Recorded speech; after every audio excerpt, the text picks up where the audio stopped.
הנובה ניצולה של הבדיחות של אבשלום. נראה כמו שילוב של ג'ון סנואו ואספרגר, תודה. מתי מתן פרץ מעיף אותו גם מפה? הכי אהבתי שרצחת את כולם בסרטי המסור.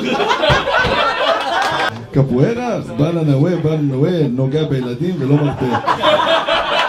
מרוות מרביץ לי שתשבילי. הוא היה בנובה אבל על טנדר לבן. המכנס זה לא הדבר הקצר היחיד שאלכס הגיע איתו.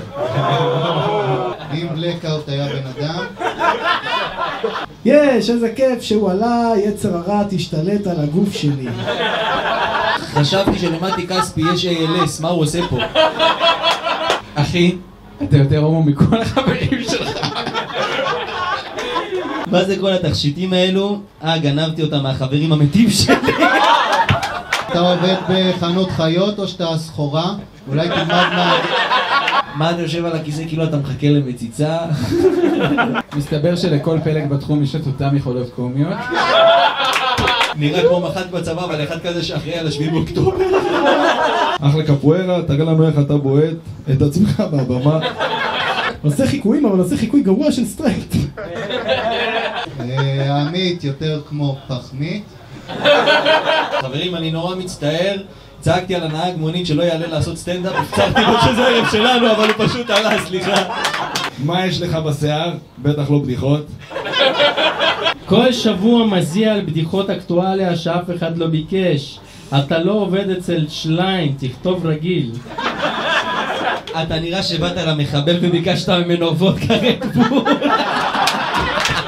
תנסו להחזיק אותו עוד טיפה, המשטרה בדרך לכאן. למה אין נייר טואלט לנגב את החרא הזה מהבמה? מסכן, בטח לפני שיבחנו את הבת שלו עם אפילפסיה, הוא חשב שהיא נקראת מהבדיחות שלו. בן, זה אלכס, אמיתי, אלכס חוד יעקב. אתה יכול להתאבד בבקשה? הסטנדאפ שלך זה הנובה הפרטית שלנו.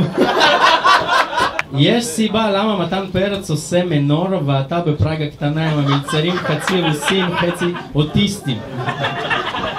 אתה נראה כמו הבן זונה שמגיע למסיבות חילופי זוגות, רווק. אחי, אתה צריך ויטמין D וציאנית. אבא, אתה אבא? לא, סתם לא מכיר את המילה הזאת, זה אלכס. חשבתי שהבן של משה דץ יתאבד.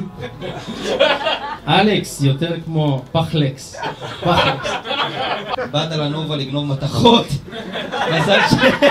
אם לא עלית עם כוס, אז איפה אני אשים את ה10 שקל? עוד זקן כמו הזין הזה, איזי מחיפה. נראה שחסר לך ברזל, רוצה שאני אביא לך אחד בראש?